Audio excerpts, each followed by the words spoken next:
오늘 이제 말씀의 제목은 선한 목자라 그런 제목입니다. 저는 이 성경을 묵상하면서 모든 만물의 창조자가 되시고 온 만물의 주관자가 되시는 야훼 하나님이 우리와 어떤 관계를 갖기를 원하실까 그런 생각을 해보았어요. 특별히 야훼 하나님이 우리와 아주 특별한 관계를 원하시는데 그 특별한 관계를 성경에 있는 말씀을 보니까 목자와 양의 관계로 그렇게 설명하고 있습니다. 주님이 선한 목자가 되시고 우리가 양이라는 겁니다. 하나님을 믿고 따랐던 많은 위대한 믿음의 사람들은 하나님이 나의 목자가 된다고 그런 고백을 했습니다. 저도 그런 믿음을 가지고 있고 우리 성도님들도 그런 믿음을 가지고 있다고 생각합니다. 하나님 자신도 성경 곳곳에서 자신을 목자로 그렇게 말씀하셨어요. 그리고 좋은 것 아끼지 않고 내려주시겠다고 말씀하셨어요. 특별히 시편 84편 11절에 있는 말씀을 보니까 여호와 하나님은 해요 방패이시라. 여호와께서 은혜와 영화를 주시며 정직하게 행하는 자에게 좋은 것을 아끼지 아니하실 것임이니이다. 그렇게 말씀하고 있어요. 하나님이 우리의 목자가 되셔서 우리에게 좋은 것을 아끼지 않고 주신다는 그런 말씀이에요.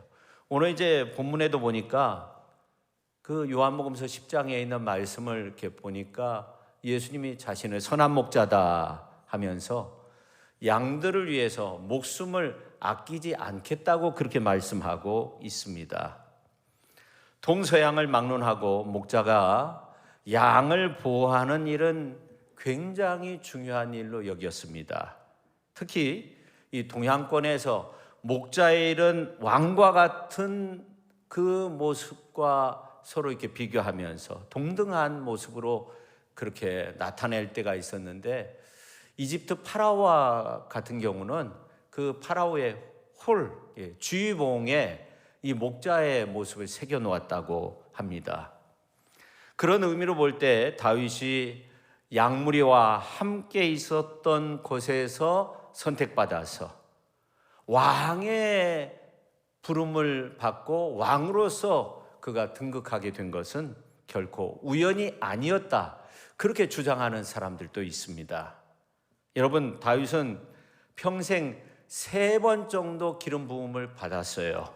어렸을 때 양치기로 있다가 사무엘 선지자에 의해서 부름받고 기름 부음을 받게 돼요.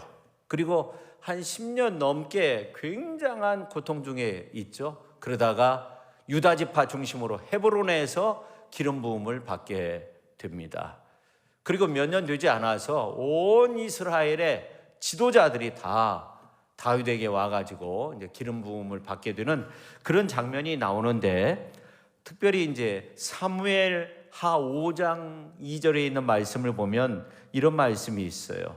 사울 왕 때 임금님께서, 왜냐하면 이제 헤브론에서 이 다윗은 임금이 되었기 때문에 임금님께서 블레셋과 싸움에서 승리하고 온 군대를 거느리고 예루살렘에 승리의 개선가를 부르며 돌아오셨고, 하나님께서도 임금님에게 내가 나의 백성 이스라엘의 목자가 될 것이라고, 그래서 내가 이스라엘의 통치자가 될 것이라고 말씀하시지 않았습니까?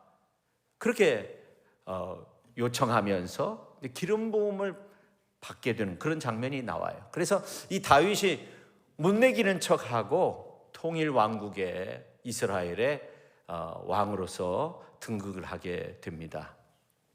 이 다윗은 정말 어렸을 때부터 야훼 하나님은 나의 목자라고 그렇게 고백했어요. 어린 날을 밤낮 기르시고 지키시는 분이 야훼 하나님이라고, 그 하나님이 나의 목자가 된다고 그런 고백을 했어요. 놀랍게 이런 다윗을 하나님께서 일으켜 세워주셔서 아주 평범한 가정의 막내 여덟 형제 가운데 막내였는데 그가 이제 나중에 하나님의 부름을 받아서 통일 왕국 이스라엘의 왕이 되죠. 궁극적으로 하나님은 어떤 분이십니까? 하나님은 우리의 구원자가 되실 뿐만 아니라 우리의 창조주가 되실 뿐만 아니라 우리 인간 영혼의 목자가 되시는 줄로 믿으시기를 바랍니다. 그래서 이 목자라는 단어는 하나님을 묘사하는 가장 중요한 단어 가운데 하나라고 해요. 지난 화요일 새벽 정말 이른 시간이었어요. 그때는 차가 한 대도 없었어요. 정말 교회 주변을 이렇게 차를 타고 돌면서 라디오를 들었는데 CBS 라디오에서 오늘 우리가 함께 불렀던 이 찬송가가 나오는 거예요. 그 가사 1절에 예수 앞에 나오면 죄사함 받으며, 저는 그 가사를 들으면서 굉장한 충격을 받았어요. 제가 뭐 그 전에 이 찬양 얼마나 많이 불렀겠습니까? 근데 그 찬양을 부르는데 아주 고요한 시간, 조용한 가운데 그 찬양이 이제 그 소프라노의 그 멋진 분이 이렇게 부르는데 너무나 은혜가 되었어요. 예수 앞에 나오면 죄사함 받으며 주의 품에 안기어 편히 쉬리라.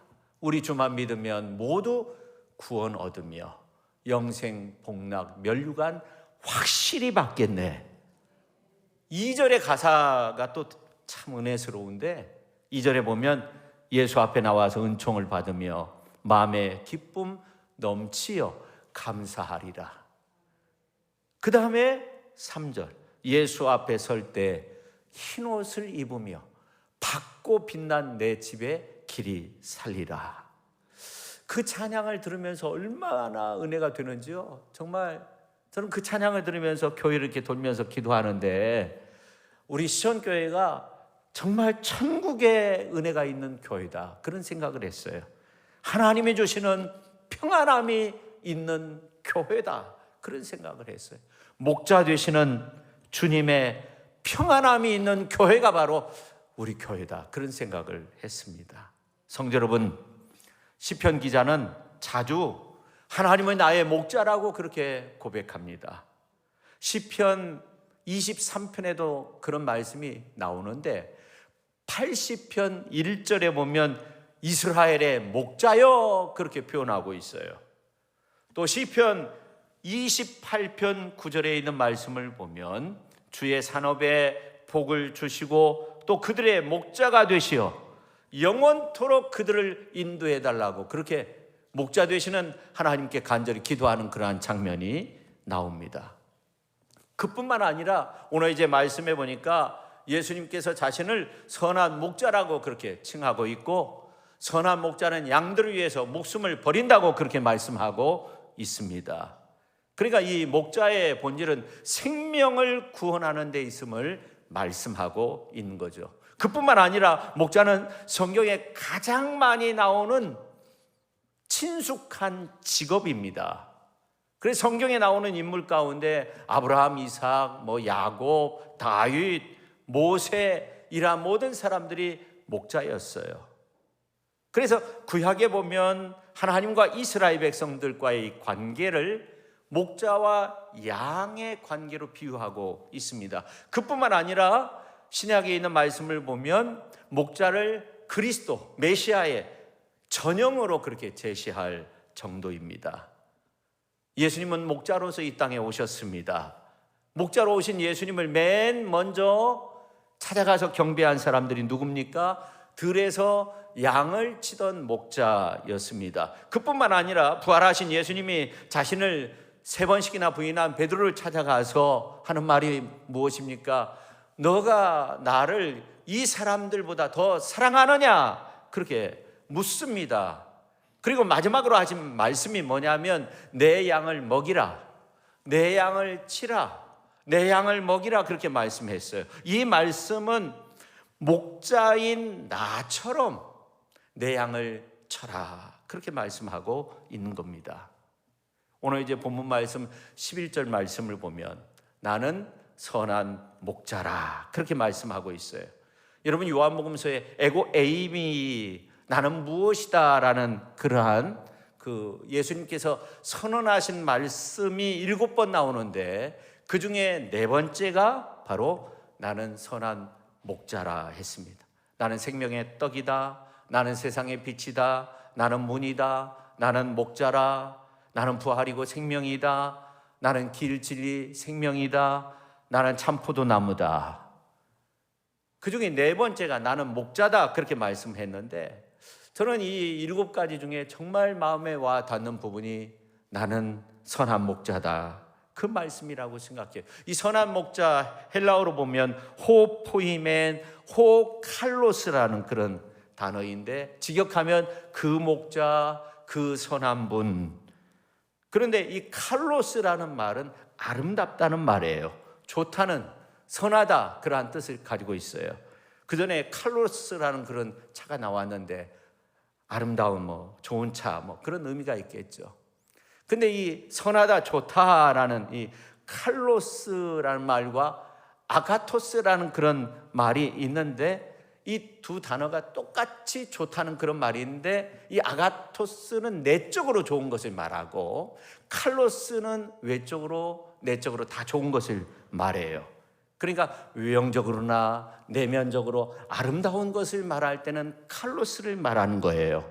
반면에 내면적인 것은 아카토스만을 말하는 것인데 옆에 분한테 한번 말씀해 보세요. 당신을 보니 칼로스적인 분이셨군요. 내적인 아름다움, 외적인 아름다움이 있다는 그런 말씀이에요. 근데 예수님이 선한 목자다, 호칼로스다 그렇게 말씀하고 있는데 외형적으로 그리고 내적으로 아주 착한 분이셨다는 거예요. 근데 이사야서에 있는 말씀을 보면 이사야서 53장에 종의 노래가 나오는데 이사야서 53장에 있는 말씀을 보면 이런 말씀이 있어요. 그런 고운 모양도 없고 흠모할 만한 아름다운 것이 없다는 그런 말씀이 나와요. 고난받는 예수님의 모습을 보니까 흠모할 만한 것이 아무것도 없는 거예요. 그렇지 않습니까? 십자가에 달리신 예수님의 모습이 어떻게 흠모할 만한 것이 있겠어요? 그런데 오늘 이 말씀에 보니까 예수님은 어떤 목자예요? 호칼로스, 호포히멘, 외형적으로 내면적으로 아름다운 목자라는 거예요. 이게 무슨 말이냐면 이 사람이 볼 때 외형적으로 고운 모양도 없고 아름다운 것도 없고 흠모할 만한 것도 없고 내가 나 자신을 볼 때도 너무나도 연약하고 추악한 그런 모습이지만 고운 모양도 없고 흠모할 만한 아름다운 것이 없지만 우리 주님이 보실 때는요 아름답다는 거예요. 저도 그렇고 여러분도 그렇고 마찬가지예요. 내가 볼 때 아무것도 아닌 것 같아요. 저의 모습이 너무나도 연약해져 있는 이러한 모습인 것 같아요. 그러나 하나님 보실 때는 어때요? 아름답다는 거예요. 이 포이맨이라는 단어가 하나님을 묘사하는 가장 아름다운 단어라고 해요. 그러면 왜 예수님이 하나님을 묘사하는 말 가운데 이 포이맨을 썼느냐 하면 예수님은 양무리를 쉬지 않고 보호해 주시기 때문에 그렇습니다. 그래서 오늘 성경에 이 포이맨, 목자라는 말을 통해 하나님의 그 희생적 사랑을 우리에게 말씀하고 있는 겁니다. 아주 생생하게 말씀해 주고 있는 겁니다. 자, 그러면 오늘 이제 말씀을 좀 더 구체적으로 살펴보면서 선한 목자 되신 예수님께서 말씀하신 나는 선한 목자 된다 그렇게 말씀하신 그 의미를 좀 깊게 살펴보고자 하는데 오늘 이제 말씀을 보면 먼저 그 양우리의 비유가 나와요. 여러분 이스라엘은 전통적으로 우리가 두 종류가 있었다고 하잖아요.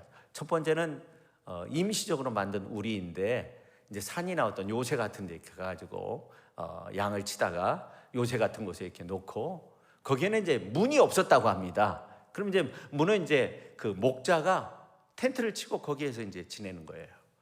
양을 지키는 거죠. 문이 없어요. 근데 또 한 종류의 우리는 마을에 있었다고 해요. 그래서 양들이 이제 모아가지고 한 대 모아서 근데 놀라운 것은 아침이 되면 목자의 소리를 듣고 양들이 그 목자를 찾아간다는 거예요. 섞여 있다가 찾아간다는 거예요. 오늘 이제 3절 말씀과 같은 것인데 오늘 3절 말씀 보세요. 문지기는 그를 위하여 문을 열고 양은 그의 음성을 듣나니 그가 자기 양의 이름을 각각 불러 인도하여 내느니라. 할렐루야. 이와 같이 우리의 목자 되시는 예수님은 세상에서 주님의 말씀을 듣는 저와 여러분을 어린 양처럼 여기시고 불러내어서 아름답게 길러주시는 줄로 믿으시기를 바랍니다. 그래서 오늘 이제 말씀해 보니까 예수님이 양의 우리의 비유를 통해서 우리 예수님이 직접 양의 문이 되신다. 에고 에임이 세 번째, 내가 양의 문이 된다, 그렇게 말씀하셨어요. 오늘 이제 7절에 있는 말씀 같이 한번 읽어볼까요? 내가 진실로 진실로 너에게 말하노니 나는 양의 문이라. 아멘. 여러분, 양의 문은 어떤 문일까요? 무슨 맹수나 이러한 것으로부터 양을 지키는 문, 생명의 문. 우리 주님이 생명의 문이 되시는 줄로 믿으시기를 바랍니다. 우리의 죄를 사해 주시는 구원의 문이 되십니다. 우리에게 큰 은혜를 주시는 은혜의 문이 되십니다. 우리에게 큰 능력을 주는 능력의 문이 되어주시는 줄로 믿으시기를 바랍니다. 분명한 사실은 예수님을 통해서만이 그 은혜와 능력을 우리가 소유하게 된다는 거예요. 다른 길은 없다는 거예요. 혹시라도 다른 길로 들어가는 자는 뭐라고 표현하고 있어요? 절도고 강도라고 그렇게 표현하고 있어요. 오늘 8절에 보면 1절뿐만 아니라 다시 한번 강조하고 있는데 나보다 먼저 온 자는 다 절도요 강도니 그렇게 표현하고 있어요. 이 말씀이 예수님이 아닌 다른 방법으로 우리가 생명과 능력과 구원을 얻고자 하는 것은 이거는 다 가짜라는 거예요. 오로지 예수 그리스도를 통해서만이 하나님께 나아갈 수 있고 구원함을 얻을 수 있고 참 생명을 얻게 되는 줄로 믿으시기를 바랍니다. 그런데 오늘 이제 말씀 가운데 보니까 이런 말씀이 있어요. 9절에 보니까 내가 문이니 누구든지 나로 말미암아 들어가면 구원을 받고 또는 들어가며 나오며 꼴을 얻으리라. 들어가며 나오며, 이 말은 예수님과의 인격적인 그런 만남 관계가 설정되어야 한다는 거예요. 그렇습니다. 우리가 주님과 인격적인 그런 관계 속에서 주님과 통행하면 끊임없는 생명력이 우리 속에서 약동되어져서 우리 주님은 우리에게 말씀의 꼴로, 좋은 꼴로, 생명의 꼴로, 은혜의 꼴로, 능력의 꼴로, 영혼의 양식으로 우리의 삶을 능력 있게, 권능 있게 그렇게 바꾸어 주시는 줄로 믿으시기를 주님의 이름으로 축원합니다. 그래서 우리 어린 자녀들이 어려서부터 하나님의 말씀 안에서 잘 성장해야 돼요. 그거 우리가 해야 되는 거예요. 말씀 안에서 자라나는 그런 축복의 자녀로서 키워야 한다는 겁니다. 오늘 이제 10절에 있는 말씀을 보면 이렇게 말씀하고 있어요. 도둑이 온 것은요, 도둑질하고 멸망시키는 것뿐이지만 내가 온 것은 양으로 생명을 얻게 하고 더 풍성히 얻게 하기 위해서라고 그렇게 말씀하고 있어요. 우리 예수님이 이 세상에 오신 목적은 우리에게 생명 주시기 위해서입니다. 우리에게 구원 주시기 위해서입니다. 우리에게 능력 주시기 위해서입니다. 오늘 10절에 보니까 더 풍성히 얻게 하려는 것이라 그렇게 말씀하고 있어요. 여기서 풍성이라는 이 단어를 라틴어로 보면 어떤 의미가 있냐면 계속적으로 파도가 밀려오는 그 모습이라고 해요. 주께서 생명의 역사를 채워주시는데 끊임없이 밀려오는 파도처럼 끊임없이 차고 넘치도록 그렇게 부어주시는 줄로 믿으시기를 바랍니다. 여러분, 이 세상이 주는 풍요와는 근본적으로 다른 그 은혜를 우리 주님이 우리에게 주신다는 거예요.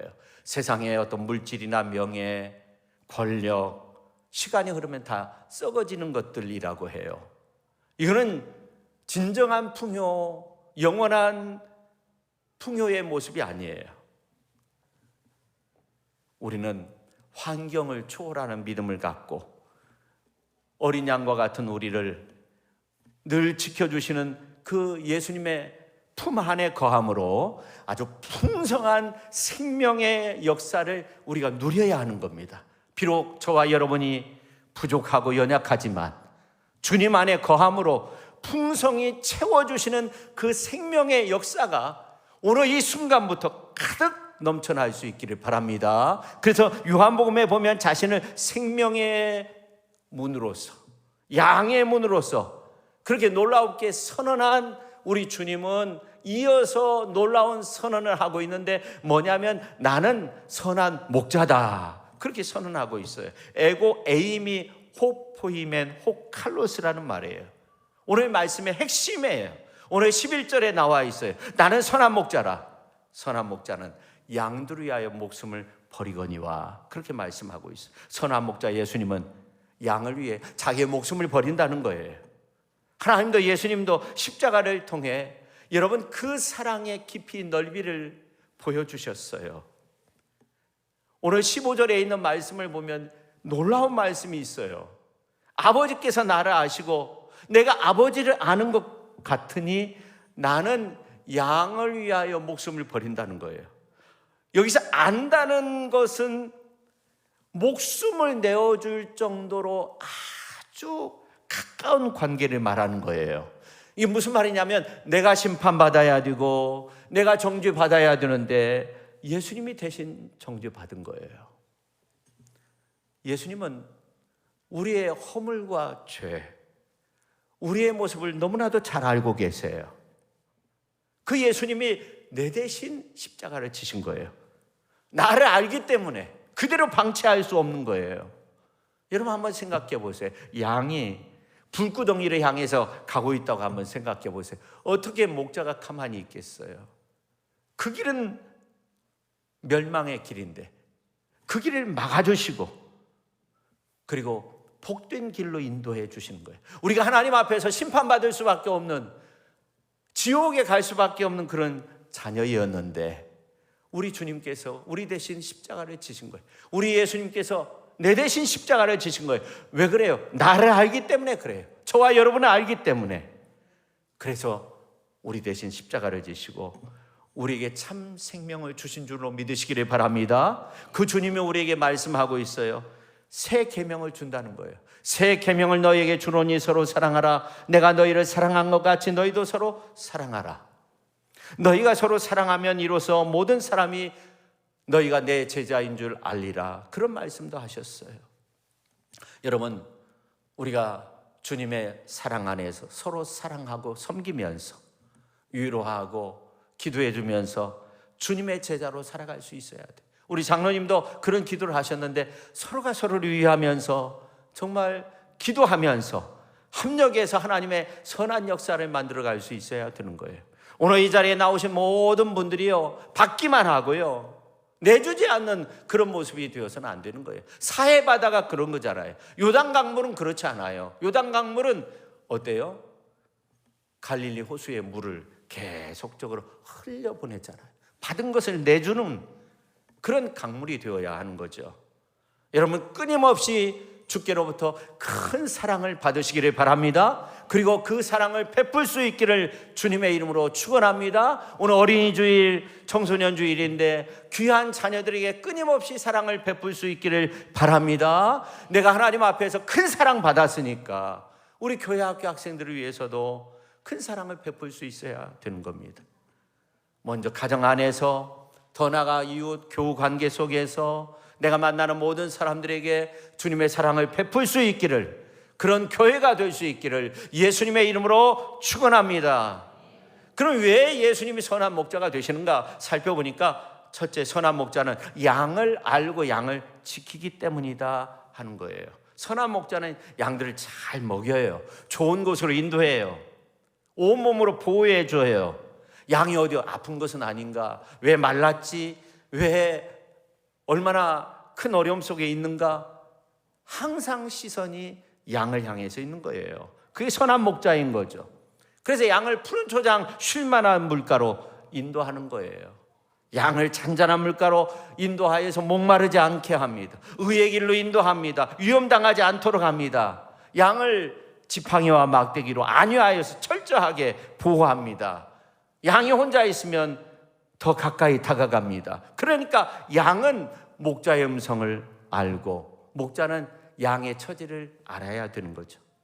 우리가 흔히 목자가 푸른 초장에서 양을 먹이는 이러한 모습을 성화를 통해서 보게 되는데, 여러분 그 모습을 보면 참 목자가 한가롭다, 뭐 이렇게 목가적이다, 그런 생각을 하게 되는데 그렇지 않다고 해요. 사실은 이 목자들의 모습을 보면 양치기 목자들은 끊임없이 달렸다 막 뛰고 이 양들이 다른 곳으로 가지 않도록 그렇게 해야 된다는 거예요. 왜냐하면 양의 시력이 좋지 않다는 거예요. 잠시도 눈에서 뗄 수가 없다는 거예요. 여러분, 양의 특징이 뭡니까? 공격용 무기도 없고 방어용 무기도 없다는 거예요. 그래서 항상 지켜줘야 한다는 거예요. 우리 예수님이 항상 우리를 이끌어 주시고 우리를 보호해 주시고 우리를 좋은 길로 인도하여 주시는 줄로 믿으시기를 바랍니다. 그 다음에 선한 목자는 양들을 위해서 희생하는 목자이다 하는 거예요. 그래서 우리를 위해서 목숨을 내주셨어요. 만델라 대통령에 대한 이야기들이 참 많이 있는데, 흑인 인권을 위해서 싸우다가 종신형 살게 됐는데 27년 6개월 살고 풀려나게 됐어요. 4년 후에 남아공에서 대통령이 됐어요. 대통령이 된 다음에 그가 한 일을 이렇게 보면 첫 번째 뭐냐면 백인을 용서해주는 프로그램을 만들어가지고 이 백인들이 자기의 죄를 이제 공개석상에서 밝히면 용서해 주도록 그런 프로그램을 만들었다는 거예요. 그래서 어떤 사람들은 그 백인 가운데 당신들이, 흑인들이 나를 용서해 주고 하나님이 나를 용서해 주어도 나는 용서받지 못할 죄인이라고 그렇게 막 외치기도 하고 눈물을 흘리기도 하고, 그러다가 반드 블랙이라는 그러한 백인이 고백하게 되었는데 18살 먹은 흑인 소년을 총으로 쏴서 죽인 거예요. 경찰이었는데 죽인 거예요. 그리고 이제 그것을 이제 무마시키기 위해서 시신을 이제 훼손하고, 근데 8년 후에 그 소년의 아버지를 부인이 보는 가운데에서 장작 위에 놓고 태워서 죽이는 엄청난 일을 벌였다는 거예요. 그래서 흐느끼면서 내가 큰 죄인입니다, 용서를 구하니까 그 부인이, 그 흑인의 부인이 이제 울면서 그 모습을 보는데 판사가 물었다고 해요. 반드 블랙 씨에게 무엇하여 주기를 원합니까? 한참 침묵이 흐르는데 이 흑인 여성이 하는 말이 뭐냐면, 자기 남편을 태워 죽인 그 장작더미, 그 재가 있는 곳에서 그 반드 블랙이 와서 그 재를 좀 모아줬으면 좋겠다, 그 말을 하고, 그리고 또 한 가지 추가 사항이 있었는데 그건 뭐냐면, 이 반드 블랙은 그 좀 젊은 그 사람이었는데 저에게 아직도 줄 사랑이 많이 있다. 그렇기 때문에 한 달에 2번씩 우리 집에 와가지고, 우리 집 식구가 이제 나 혼자밖에 없으니까 내가 그 젊은 그 반드 블랙에게 엄마 노릇을 할 수 있도록 해달라고 그런 요청을 했다고 해요. 근데 그런 요청을 할 때 어디선가 찬송가가 들려오는데 나 같은 죄인 살리신 그 찬송가가 들려오는 거예요. 근데 이 반드 블랙 씨는 그 찬송 소리를 듣지 못하고 그 자리에서 실생을 했다고 해요. 그 상황을 감당할 수 없었던 거죠. 그 큰 용서를 받아들이기가 너무나도 힘겨웠던 거죠. 여러분, 이런 말씀이 있더라고요. 너희가 무슨 일에든지 누구를 용서하면 나도 그러하고, 여러분 어떤 일이든지 누구를 용서하면 나도, 주님도 그러하고, 내가 만일 용서한 일이 있으면 용서한 그것은 너희를 위하여 그리스도 앞에서 한 것이라고. 이 사도 바울의 놀라운 고백인데, 이 용서라고 하는 것이 굉장히 놀라운 것이라는 거예요. 여러분, 용서의 대표적인 사람이 요셉인데 요셉이 어떻게 용서합니까? 그 형들의 모습을 보잖아요. 우리가 새벽 시간에 이렇게 살펴봤는데 형들의 태도를 봐요. 아, 용서할 만한가? 그 다음에 나중에는 화해를 하게 되잖아요. 여러분, 우리가 용서는 할 수 있지만 화해까지 가기는 참 어렵다고 해요. 근데 이 화해까지 가기 위해서는 어떤 모습이 되어야 하냐면, 가해자가 진정으로 내가 잘못했다, 내가 한 일에 대해서 반성할 때 그때 화해가 이루어진다고 해요. 용서는 어느 때나 할 수 있어요. 요셉은 이미 용서했어요. 그렇지만 형들의 모습을 보는 거예요. 형들이 자책하면서 그때 우리가 요셉을 살려줘야 했는데 노예로 팔았다 하면서 막 회개했을 때 화해가 이루어진 거예요. 그렇습니다. 요셉은요 이런 말이에요. 나를 애굽으로 보낸 것은 당신들이 아니라는 거예요. 하나님이 나를 보냈다는 거예요. 하나님이 당신들을 먹여 살리기 위해서 미리 보낸 거라고 그런 놀라운 말을 하면서 진정 화해를 했어요. 여러분 그런 말이 있어요. 포용하기 위해서는 포옹을 해야 된다는 그런 말이 있어요. 여러분 우리가 다른 사람을 용서하기 위해서는요 손을 벌려야 되는 거 아닙니까? 근데 이 손을 벌린다는 것은 리스크가 따른다고 해요. 내가 오해받을 수 있고 경멸당할 수도 있고 혹은 이해받을 수도 있겠죠. 지지받을 수도 있겠죠. 그런데 리스크가 있다 하더라도 하나님이 세상을 이처럼 사랑하사 독생자를 주신 그 사랑으로 죄 없으신 예수님이 십자가에 매달려서 우리를 사랑하신 그 사랑으로 손양원 목사님이 자신의 아들을 죽인 안재선을 용서하는 것으로 부족하다고 하면서 그 안재선을 자기의 양자 삼은 그 사랑으로 용서하고 더 나아가서 화해해야 된다. 그래서 이 화해는 참 어려운 것이지만 예수님을 믿는 우리는 그리스도 안에서 화목제물이 된 예수님의 모습처럼 다른 사람을 이해하고 용서하고 포용하고 또 화해하면서 응어리를 풀고 용서를 넘어서 화해하면서 살아야 될 줄로 믿습니다. 예수님은 양을 사랑해서 자기의 모든 것을 다 내놓고 양을 위해서 목숨을 버린 목자였습니다. 목숨을 버리셨기 때문에 세계 도처에서 이런 사랑의 놀라운 역사가 일어나고 있는 겁니다. 오늘 14절 말씀 보세요. 나는 선한 목자라 그렇게 말씀하고 있어요. 나는 내 양을 알고 양도 내 양을 아는 것이 아버지께서 나를 아시고 내가 아버지를 아는 것 같으니 나는 양을 위하여 목숨을 버린다. 여러분 이게 놀라운 기가 막힌 말씀이에요. 이 말씀이 왜 기가 막히냐면 아버지와 아들이 하나이잖아요. 그렇잖아요. 아버지를 아는 분은 진정 아는 분은 예수님밖에 없어요. 그래서 우리가 복음성가 가사에도 아버지와 아들이 하나라는 그런 찬양을 부르잖아요. 근데 그 아들이 아버지가 나를 아는 것처럼 내가 아버지를 아는 것처럼 예수님이 우리를 속속히 안다는 거예요. 우리를 아시기 때문에 그분이 하셔야 할 일이 있다는 거예요. 그게 뭐예요? 오늘 15절에 있는 말씀을 보면 그게 뭐예요? 나는 양을 위하여 목숨을 버려야 된다는 거예요. 그러니 주님의 사랑이 얼마나 클까요? 주님이 너무나도 우리를 잘 아세요. 너무나도 연약한 우리의 모습이에요. 죄된 모습이에요.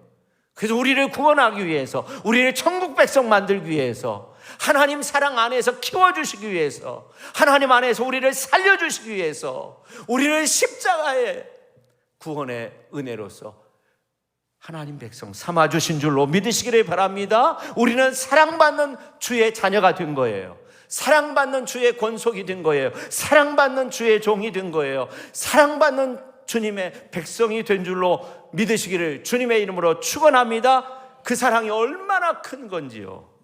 물질적인 축복만이 아니에요.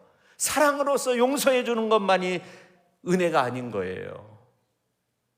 주님은 우리를 위해서 목숨을 버리셨어요. 그 사랑이 얼마나 큰 것입니까? 여러분 성경에서 안다는 말 오늘 말씀에도 나오는데 이 안다는 말은 대충 아는 것이 아니에요. 양의 특성이 다 다르잖아요. 근데 우리의 모습을 다 아시는 거예요. 제가 목회하면서 그 일란성 쌍둥이가 있었는데 구분하는데 2년 걸렸어요. 자매였는데 어린 아이들이었는데 너 누구냐? 그럼 아니에요. 언니인데요. 뭐 그런 식으로 계속 얘기한 2년 딱 걸렸어요. 그 다음부터는 조금 알겠더라고요. 여러분 시편 139편 1절에 4절에 보니까 여호와께서 나를 살펴보심으로 나를 아셨다고 하면서 나의 앉고 일어섬을 아시고 멀리서도 나의 생각을 아시고 나의 모든 길, 나의 눕는 것 살펴보셨으므로 나의 모든 행위를 익히 아시오니 여호와여 내 혀의 말을 알지 못하는 것이 하나도 없다는 거예요. 앉고 일어섬 멀리서도 아시고 가까이서도 아시고 내가 말하는 것도 아시고 나를 살펴보시고 다 아시는 거예요. 그래서 그분이 어떻게 해요? 5절 말씀이 중요해요. 주께서 나의 앞뒤를 둘러싸신다는 거예요. 다 아시는 그분이 앞뒤를 둘러싸가지고 나를 안수하셨다는 거예요. 내게 안수하셨나이다. 할렐루야. 하나님은 우리를 포기하고 계시는 분이 아니에요. 말하자면 우리가 주님 의지하면서 살면 주님이 우리 앞뒤를 다 책임져 주시기 때문에 주 예수님 안에서 승리할 수 있다는 거예요. 우스르 본 발타자르라는 그런 신학자가 있었는데 이분이 이런 말을 했어요. 우리 자신을 하나님의 극장에서 공연하는 배우로 생각하자는 거예요. 여러분 훌륭한 배우는 어떨까요? 훌륭한 배우는 극본 다 외고요. 이게 무슨 내용인지 뭘 해야 되는지 다 알고 있어요. 근데 그 극본에서 만약 원숭이의 역할을 한다고 한번 해보세요.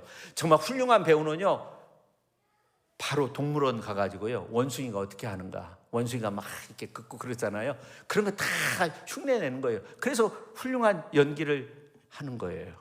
여러분 우리의 삶의 극본이 뭐예요? 하나님의 말씀 성경이에요. 성경은 우리에게 무엇을 요구합니까? 선한 목자처럼 살아야 한다. 그리스도의 장성한 분량으로 살아갈 수 있어야 된다. 이 어려운 시대 우리가 살고 있는데 우리 힘든 이 세상 속에서 살 때 우리 주님이 우리를 목자로서 선한 길로 인도해 주시는 그 주님 바라보면서 우리가 주 예수님 따라가는 훌륭한 믿음의 사람들이 다 될 수 있기를 예수님의 이름으로 축원합니다. 우리를 구원하기 위해 육탄으로 막아주셨던 나의 목자, 여러분의 목자 예수 그리스도는 선하고 착한 분이 되십니다. 우리 모두 예수님처럼 호포이면 호칼로스로 그렇게 아름다운 모습으로 예수님처럼 그렇게 아름답게 살아갈 수 있기를 주님의 이름으로 축원합니다.